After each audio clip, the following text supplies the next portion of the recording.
Welcome to the video guys. RCB की playing 11 बनाएगी ये वीडियो में, और ऐसा करते करते आईपीएल की जितने भी टीम है सब टीम के बनाएंगे। हम लोग ने अभी एमआई का भी बनाया, वो भी वीडियो चेकआउट कर सकते हैं। तो आरसीबी की प्लेइंग बनाने के पहले दो पॉइंट बता देता हूँ कि आरसीबी के सिर्फ दो ही प्लेयर है जो पीसीसीआई कॉन्ट्रैक्ट में है। एक है विराट कोहली और दूसरे है वियान मल्होत्रा। अंडर 19 के कॉन्ट्रैक्ट में वियान मल्होत्रा बीसीसीआई के। एंड आरसीबी के सिर्फ 5 प्लेयर है जो T20 वर्ल्ड कप में खेले अपने अपने कंट्री के लिए। ये जो 2026 का T20 वर्ल्ड कप हुआ था, यही आप एमआई के देखोगे तो 8 प्लेयर्स है। तो आरसीबी के पास एक्सपीरियंस ठीक ठाक है, और जो उनके प्लेयर्स खेलने वाले डोमेस्टिक में कुछ प्लेयर्स ने बहुत अच्छा किया है, कुछ प्लेयर्स ने बिल्कुल भी अच्छा नहीं किया है। हम लोग वो वीडियो में सब यहाँ पे डिस्कवर करेंगे। So let's get into the video. RCB का फेस विराट कोहली वो तो ओपन करेंगे। एंड भाई पिछला सीजन आईपीएल का विराट कोहली के लिए बहुत तगड़ा रहा था। 144 के स्ट्राइक रेट से खेले थे विराट कोहली 15 मैचेस एंड 54 का एवरेज था। सोचो, गए साल भी 650 रन मारे थे, 700 भी मार देते। एक आध मैच में उनकी 50 चुक गई, नहीं तो भाई 700 रन गए आईपीएल में भी आ जाते थे। सोचो यार, ये उम्र के बाद भी, इतने सीजन खेलने के बाद भी, आई थिंक हाँ सब सीजन 18 सीजन खेलने के बाद भी ये बंदा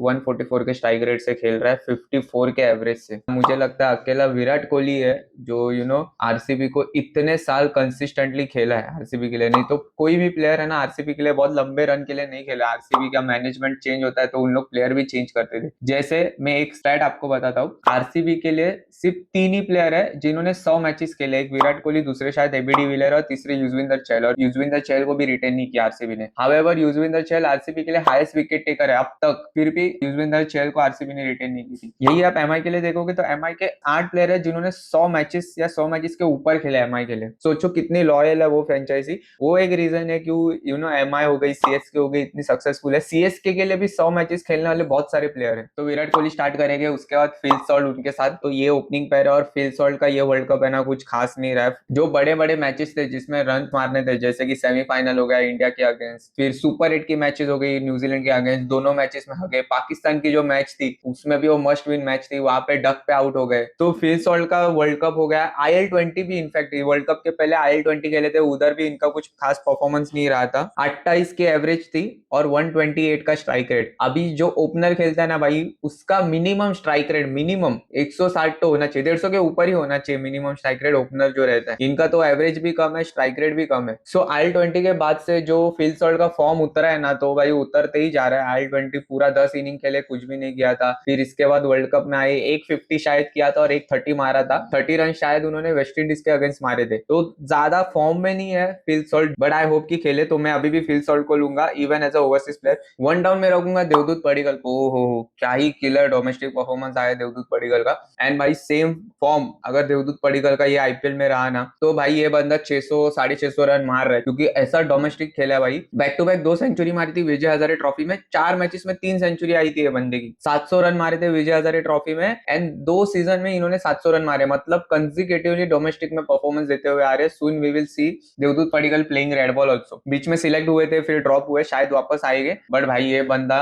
अगर इसका फॉर्म अच्छा रहा ना, ये आईपीएल फोड़ देगा ये वाला। क्योंकि पिछला आईपीएल भी बाय द वे अच्छा खेल रहा था। 250 रन कुछ मारे थे पिछले आईपीएल में, 150 के स्ट्राइक रेट से मार रहा था, हार्ड हिटिंग कर रहा था। सैयद मुश्ताक अली ट्रॉफी में भी देवदूत पडिक्कल ने हार्ड हिटिंग करते हुए रन मारे भाई, मतलब अच्छे स्ट्राइक रेट से खेलते हुए मारे। बट अनफॉर्चुनेटली गए आईपीएल में बेचारा इंजर्ड हो गया मिड सीजन। होपफुली ये सीजन उसको पूरा खेलने मिले, और अगर खेलेगा तो अच्छा खेलेगा। एंड अभी तो देवदूत पडिक्कल रणजी में कैप्टन भी कर रहा था कर्नाटका को, और कैप्टन करते हुए फाइनल तक भी लाया था। मिड सीजन इसको कैप्टनसी मिली थी, मयंक अग्रवाल से निकल के इसको दी थी देवदूत पडिक्कल को। क्योंकि मयंक अग्रवाल का ऐसा था कि कैप्टनसी की वजह से उसका फॉर्म डाउन हो गया था। फिर कर्नाटका को भी ऐसा प्लेयर चाहिए था जो यंग है एंड लॉन्गर ड्यूरेशन के लिए कैप्टन रहे, फिर इसको कैप्टन बनाया गया था। एंड भाई he has proved himself as a captain, he has proved himself as a batter also भाई। विजय हजारे में 725 रन मारे हैं, 90 की एवरेज है, 90 की माइंड यू। एंड 124 की स्ट्राइक रेट है 50 ओवर के मैचेस में। एंड सैयद मुश्ताक अली ट्रॉफी में तो 309 रन मारे हैं, 167 की स्ट्राइक रेट से मारे। सोचो 167। विजय हजारे में 3 सेंचुरी और 81 रन मारे थे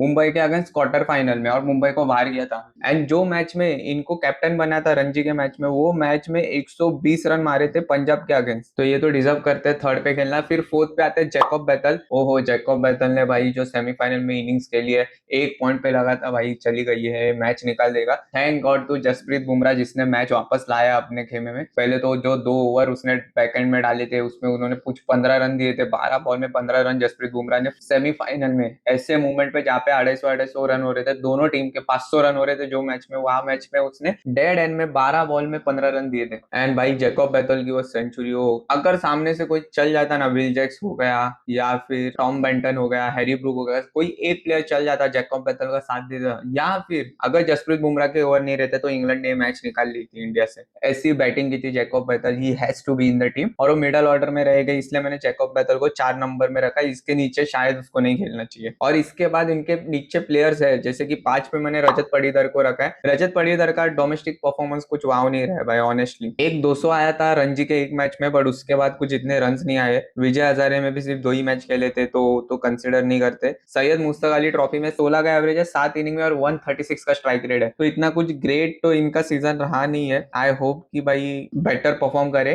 गए आईपीएल में भले 300 रन मारे थे, बट वो भी 24 का एवरेज था, 143 की स्ट्राइक रेट थी। स्ट्राइक रेट इंप्रूव करनी पड़ेगी और रन्स भी इंप्रूव करने पड़ेंगे, क्योंकि भाई इनको अभी नीचे खेलना पड़ेगा। पहले तो ये 2 डाउन खेलते थे, बट अभी जैकब बैटल की वजह से इनको 3 डाउन खेलना पड़ेगा। तो 5 पे रजत पटीदार है, 6 पे आएंगे हार्ड हिटिंग टीम डेविड। भाई अभिषेक शर्मा के बाद कोई एग्रेसिव इंटेंट से खेलता है स्ट्राइक रेट्स, और टीम डेविड है भाई। मुझे बहुत पसंद है ये बंदा, एंड अगर इसका सीजन अच्छा रहा तो ये फोड़ देगा, ये लिटरली फोड़ देगा। वर्ल्ड कप का चलो कंसीडर नहीं करते, पूरी ऑस्ट्रेलिया ही घटिया खेली थी, तो ये क्या ही बेटर खेल देगा। और बहुत ही कम मैचेस खेलने मिले थे, क्योंकि ग्रुप स्टेजेस में ही बाहर हो गई थी ऑस्ट्रेलिया। पर जब इंडिया गई थी ऑस्ट्रेलिया में खेलने के लिए T20, वहां पे इंडिया को इसने तोड़ा था। एंड बिग बैश में भी इंजर्ड हो गए, 4 ही इनिंग्स खेलने मिली, बट 4 इनिंग्स में 32 की एवरेज थी भाई इनकी। तो ये वहां पे भी खेल रहे थे अच्छा खासा। एंड जो IL20 खेले थे वहां पे तो 204 के स्ट्राइक रेट से खेल रहे थे भाई। मैं तो बहुत बड़ा फैन हूँ टीम डेविड का, एंड मुझे लगता है कि टीम डेविड अगर चल गया ना तो भाई RCB more often than not 200 बना सकती है। क्योंकि टीम डेविड के बाद इनके आते हैं रोमारियो शेफर्ड हो भाई, वेस्ट इंडीज ने तो क्या किया अपन ने देखे ही, साउथ अफ्रीका ने उनके ऊपर से सब निकाल दिए थे। ये तो रोमारियो शेफर्ड और वो जेसन होल्डर, इन दोनों की वजह से उनके वो 170 कुछ रन हुए थे।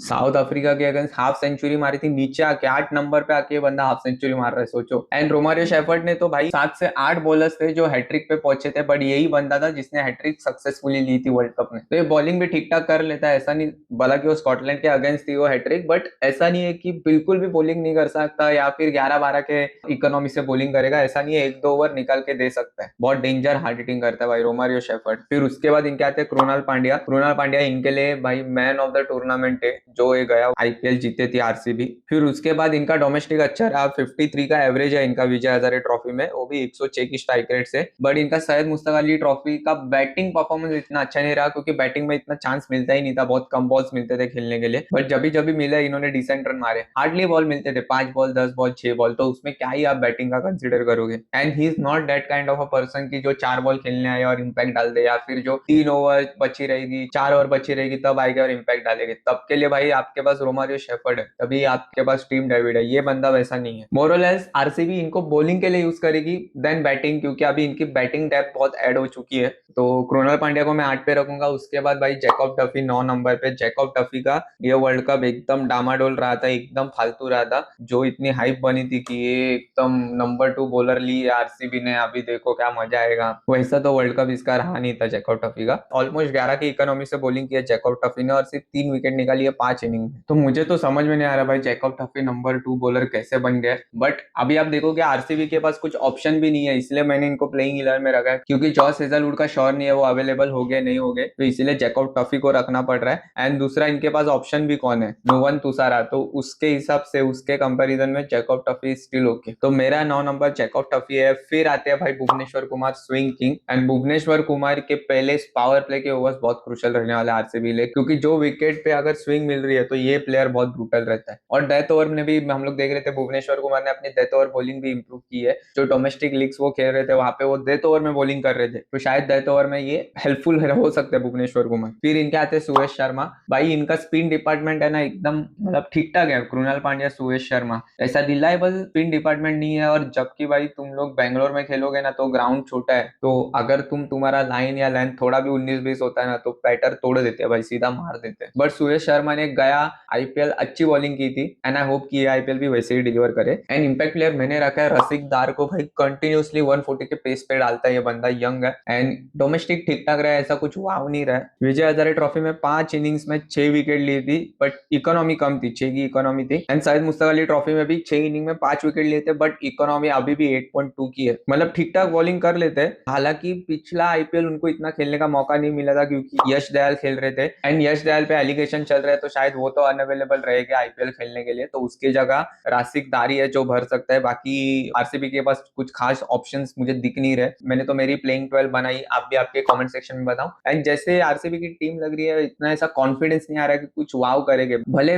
मोस्ट ऑफ द प्लेयर पिछला आईपीएल खेले थे, बट फिर भी जॉस हेजलवुड पता नहीं खेलेगी कि नहीं, Yash Dayal out, Phil Salt form में नहीं है, टीम डेविड वर्ल्ड कप का फॉर्म देखे तो नहीं है, बट आप पिछले उनका IL-20 और देखोगे तो 200 के स्ट्राइक रेट से खेल के आए, भरोसा कर सकते हैं टीम डेविड में। रोमायो शेफर्ड फॉर्म में है, जैकोब बेथल फॉर्म में, विराट कोहली तो भाई एवर टाइम एवरग्रीन है, कृणाल पांड्या ठीक ठीक बैटिंग कर रहे हैं, ऐसा कुछ वाव बैटिंग नहीं कर रहे, बट उन्होंने हार्ड हिटिंग की सिक्सेस मारने की वीडियो डाली थी अभी। फिल सॉल्ट फॉर्म में नहीं है। सो ये मेरी प्लेइंग 11 थी भाई। मैंने जितेश शर्मा को बाहर रखा है क्योंकि किसके जगह खिलाओगे जितेश शर्मा को? देवदूत पडिक्कल को आप बाहर पिटा नहीं सकते हो, रजित पडिक्कल तो तुम्हारा कैप्टन है। टीम डेविड, जैकब बेथल, इन लोगों को खेलना पड़ेगा क्योंकि भाई इन लोग ने अच्छा परफॉर्मेंस दिया। टीम डेविड तो तुम्हारा मैच विनर ही है, हिटर ही है, नीचे से आके वही फिनिश करेगा इनिंग्स। एंड रोमारियो शेफर्ड भी, क्योंकि रोमारियो शेफर्ड को मैंने बॉलिंग और बैटिंग का जो कॉम्बिनेशन हो रहा है उसकी वजह से मैंने रोमारियो शेफर्ड को रखा। नहीं तो आप रोमारियो शेफर्ड को हटा के जितेश शर्मा को ला सकते हैं और एक फिर देख सकते हो कौन सा ओवरसीज आप खिला सकते हो, बट मैंने ऐसा नहीं किया है क्योंकि एक मीडियम पेस बॉलिंग ऑलराउंडर रहना मुझे थोड़ा अच्छा लगता है, मुझे सेंसिबल लगता है। बाकी आपको क्या लगता है कमेंट सेक्शन में बताओ। मैंने फिल सॉल्ट को मेरा विकेट कीपर रखा है, इसलिए जितेश शर्मा मेरे टीम में नहीं है। मैंने स्वप्निल सिंह को भी बाहर रखा है। सो या भाई दैट्स इट, ये था वीडियो के लिए। वीडियो पसंद आएगा तो लाइक कीजिए, शेयर कीजिए, कमेंट कीजिए, एंड एमआई का जो प्लेइंग 11 बना है वो भी जाके देखिए। ऐसा करते करते हम लोग जितने भी आईपीएल की टीम है 10 टीम है, 10 के 10 का प्लेइंग 12 बनाएंगे। In fact see you in the next video.